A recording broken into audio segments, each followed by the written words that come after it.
Through the Desert by Henryk Sienkiewicz. Remember, you can write your opinion in the comments. Chapter 40. Well, can you tell how many journeys we have made since we left Fayum? Asked Staś. Yes. The girl raised her eyebrows and began to count on her fingers. Let me see. From Fayum to Khartoum, the first journey. From Khartoum to Fashoda, the second.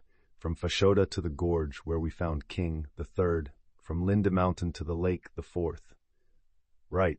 Perhaps there is not another fly in the world who has flown through so much of Africa. This fly would have been in a nice plight without you. And he began to laugh. A fly on an elephant! A fly on an elephant! But no tsetse. Ah, Staś, no tsetse. No, he replied, a more agreeable kind of fly. Nell, satisfied with this praise, leaned her little face on his arm and asked, And when shall we start on our fifth journey? As soon as you are rested, and I have taught these people, whom Kali has promised to send along with us, how to shoot a little. And are we going to travel very long? Oh, long, Nell, long. Who knows if this won't be the longest road? And you will, as you always do, find a way out of all our difficulties. I must. Staś really did the best he could, but the fifth journey required great preparation. They were going once more into unknown districts, in which there lurked innumerable dangers, and against these the boy wished to take greater precautions than he had ever done before. For this reason he taught 40 young Wahimas to shoot with Remington rifles, for he thought they would form a picked troop, and would also serve as a guard for Nell. He could not train more men to shoot, for King had only carried 25 rifles, and the horses had carried 15. The rest of the army was to be made up of 100 Wahimas, and 100 Sambarus, armed with lances and bows, which Faru promised to supply, and whose presence solved the difficulties of the journey through the long stretch of wild country inhabited by the Sambaru tribes. Staś recollected with pride how he had fled from Fashoda, traveling with no one but Nell and 2 Negroes, and that he had had no help of any kind.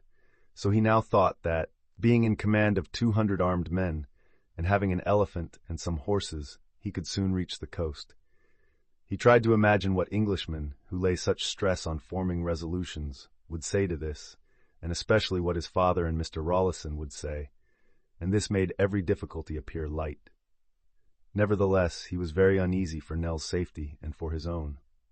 Sure enough, he would most likely have little difficulty in passing through the Wahima and Sambaru territory. But what would follow? What kind of tribes would he be likely to meet? Through what countries and how many miles would he have to travel? Linda's directions had not been specific enough. Staś was very much worried because he had no idea where he was, for this part of Africa was represented as a white spot on the maps which he had studied. Besides, he had not the least idea what the Basso Narok Lake really was like, or how large it was. He happened to be on its south bank, where it appeared to be some 10 kilometers wide. But how far the lake stretched toward the north was something that neither the Wahimas nor the Sambarus could tell him. Kali, who knew the Kiswahili language fairly well, answered all questions with Bali, Bali, which meant far, far, and that was all that Staś could get him to say. As in the north, the mountains at the horizon appeared to be fairly near, and he supposed that this water was a small salt lake, many of which are to be found in Africa. Several years later, it was evident that he had been mistaken. For the present, it was not absolutely necessary to be more familiar with the banks of the Basso Narok, but it was important to find out whether a river flowed from it, eventually emptying itself into the ocean.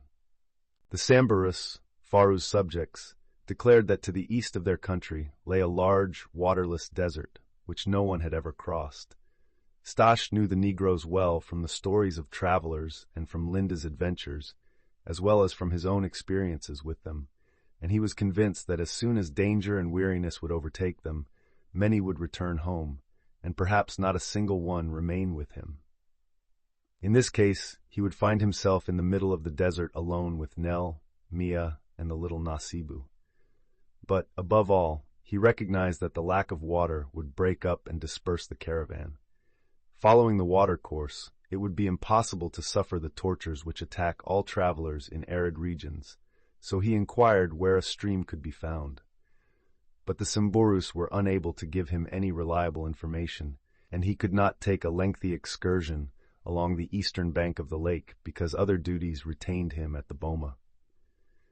He was of the opinion that of all the kites he had sent up from Linda Mountain and from the Negro villages through which they had passed, probably not one had flown over the chain of mountains surrounding the Basso Narok. For this reason, it was necessary to make new ones and send them up, for these were the only ones the wind could carry far off over the flat desert, perhaps to the ocean. He had to give his personal attention to this matter, for Nell was very skillful in making the kites, and Kali had learned how to send them up, but neither was able to write on them the necessary message. Stash believed this to be a matter of the greatest importance, which should on no account be neglected. These duties occupied so much time that the caravan was not ready to start for 3 weeks. On the evening before they intended to depart, the young king of the Wahimas appeared before Stash, made a low bow, and said, "Kali will go with the master and with Bibi as far as the sheet of water on which the large rafts of the white men swim." This proof of devotion touched Stash, but he did not feel he had the right to take the boy on such an extended journey, from which he might not be able to return in safety. "Why do you want to go with us?" he asked. "Kali loves the great man and Bibi." Stash laid his hand on the woolly head. "Kali, I know that you are a true and faithful boy, but what will happen to your kingdom, and who will reign over the Wahimas in your place?" Mlana, a brother of Kali's mother. Stash knew that Negroes fight for the throne, that power attracts them just as it does white people. He thought a while and then said, "No, Kali, I cannot take you along. You must stay with the Wahimas in order to make good people of them." Kali returned to them.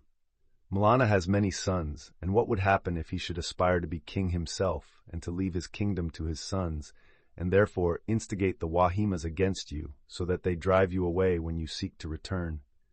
Mlana is good, he no do that.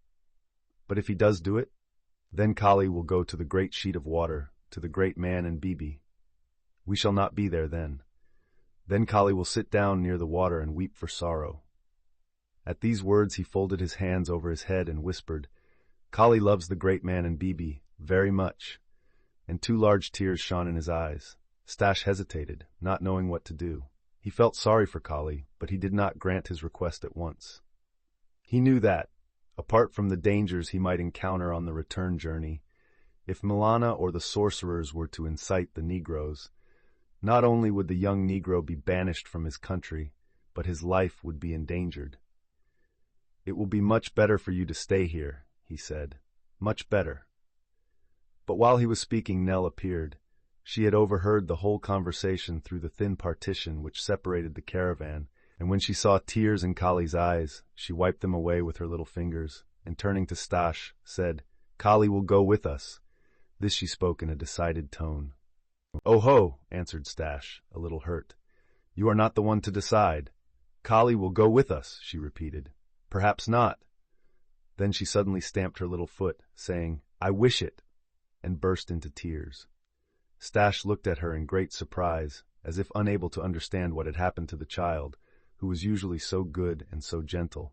But when he saw how she put both little fists up to her eyes and with open mouth gasped for air like a little bird, he at once said, "Kali shall go with us. Yes, he shall go with us. Why are you crying? How unreasonable you are. He shall go. Do you hear? He shall go." And so it was settled. Stash felt ashamed of himself all that day because of his weakness in giving in to the good Mshimu, and she, having gained her point, was as quiet, gentle, and submissive as ever. Remember to subscribe.